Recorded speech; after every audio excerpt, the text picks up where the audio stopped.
जय श्री कृष्ण जी की जय, भगवत गीता जी की।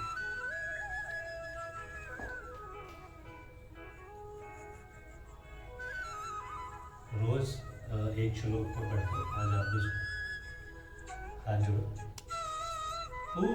पूर्व श्लोक में ये बात कही गई है कि भगवान के मत के अनुसार ना चलने वाला नष्ट हो जाता है। इस पर ये जिज्ञासा होती है कि यदि कोई भगवान के मत के अनुसार कर्म न करके हठ पूर्वक कर्म का स्वर्थ का त्याग कर दे तो क्या हानि है। इस पर कहते हैं, श्री कृष्ण जी कहते हैं, सहंस चेष्टते सब सेया प्रकृते ज्ञान वानपी प्रकृति यानिति भूतानि निग्रह की कृष्ययति। सभी प्राणी प्रकृति को प्राप्त होते हैं, अर्थात अपने स्वभाव के परवश हुए कर्म करते हैं। ज्ञानवान भी अपनी प्रकृति के अनुसार चेष्टा करता है, फिर इसमें किसी का हट क्या करेगा। सभी प्राणी प्रकृति को प्राप्त होते हैं, इस कथन का क्या भाव है। इससे यह भाव दिखलाया गया है कि जिस प्रकार समस्त नदियां का जल जो स्वाभाविक ही समुद्र की ओर बहता है, उसके प्रवाह को हठ पूर्वक रोक नहीं जा सकता, उसी प्रकार समस्त प्राणी अपनी अपनी प्रकृति के अधीन होकर प्रकृति के प्रभाव में पड़े हुए प्रकृति की ओर जा रहे हैं। इसीलिए कोई भी मनुष्य हठ पूर्वक स्वतः कर्मों का त्याग नहीं कर सकता। हाँ, जिस तरह नदी के प्रवाह को एक दूसरे से दूसरी ओर घुमा दिया जा सकता है, उसी प्रकार मनुष्य अपनी उद्देश्य का परिवर्तन करके उस प्रवाह की चाल को बदल सकता है, यानी राग द्वेष का त्याग करके उन कर्मों को परमात्मा की प्राप्ति के सहायक बना सकता है। प्रकृति शब्द का क्या अर्थ है। जन्म जन्मांतर में किए हुए कर्मों के संसार जो स्वभाव के रूप में प्रकट होते हैं, उस स्वभाव का नाम प्रकृति है। यहाँ ज्ञानवान शब्द किसका वाचक है। परमात्मा के यथार्थ तत्वों जानने वाले भगवत प्राप्त महापुरुष का वाचक यहाँ ज्ञानवान पद है। जो परमात्मा को मानता है उसे ज्ञानवान का बोला गया है।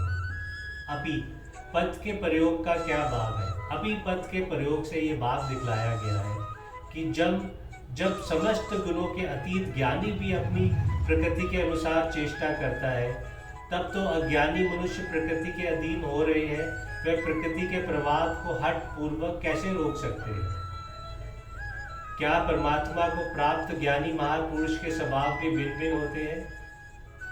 अवश्य ही सबके स्वभाव भिन्न भिन्न होते हैं। पूर्व साधन और पारबद्धक के भेद से स्वभाव में भेद होना अनिवार्य है। क्या ज्ञानी का भी पूर्वचित कर्मों के संसार रूप स्वभाव से कोई संबंध रहता है। यदि नहीं रहता तो इस कथन का क्या अभिप्राय है कि ज्ञानी भी अपनी प्रकृति के अनुसार चेष्टा करता है।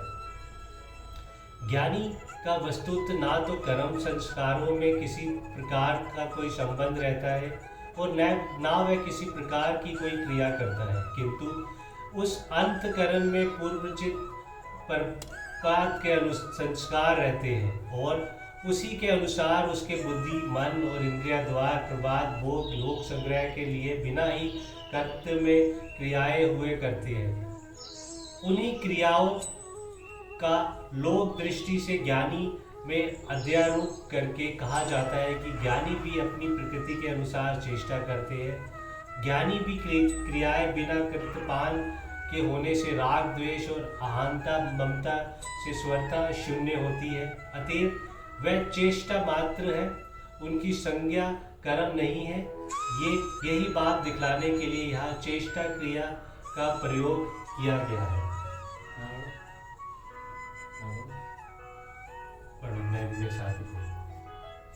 ज्ञानी के अंतकरण में राग द्वेष और हर्ष शोकादि विकार होता ही नहीं है। बोलो। या उनसे उसका संबंध नहीं हो रहता है। ऊंचा बोलो। या उनसे उनका संबंध नहीं रहता। यदि उसका अंत करण के साथ संबंध न रहने के कारण उस अंतकरण में विकार नहीं होता, तो राम धाम तितिक्षा दया संतोष आदि सद्गुण भी उसमें नहीं होने चाहिए। ज्ञानी का जब अंतकरण से ही संबंध नहीं रहता, तब उसमें होने वाले विकारों से या सद्गुणों से संबंध कैसे रह सकता है? किंतु उसका अंतकरण भी अत्यंत पवित्र हो जाता है। निरंतर परमात्मा के स्वरूप का चिंतन इन तीनों चिंतन करते करते जब कर्म में मल विक्षेप और आवरण इन तीनों दोषों को सर्वथा अमाप हो जाता है, तभी साधकों परमात्मा की प्राप्ति होती है। इस कारण उस अंतःकरणों में अविधामूलक अहंता, ममता, राग, द्वेष, हर्ष, शोक, दम, कपट, काम, क्रोध, लोभ, मोह आदि विकार नहीं रह सकते। इनका उसमें स्वतः अभाव हो जाता है। अतएव ज्ञानी महात्मा पुरुष के उस अत्यंत निर्मल और परम पवित्र अंतःकरण में केवल समता, संतोष, दया, क्षमा, निःस्पृहता, शांति आदि सद्गुणों स्वाभाविक संपूर्णता होती है, और उन्हीं के अनुसार लोक संग्रह के लिए उनके मन, इंद्रिय और शरीर द्वारा शास्त्र में कर्म किए जाते हैं। दुर्गुण और दुराचारों का उसमें अत्यंत अभाव हो जाता है। प्रश्न: इतिहास और पुराणों की कथाओं में ऐसे बहुत से प्रसंग आते हैं जिनसे ज्ञानी सिद्ध महापुरुषों के अंतःकरण में भी काम, क्रोधादि दुर्गुणों, प्रादुर्भाव और इंद्रियों द्वारा उनके अनुसार क्रिया उनका होना सिद्ध होता है। उस विषय में क्या समझना चाहिए?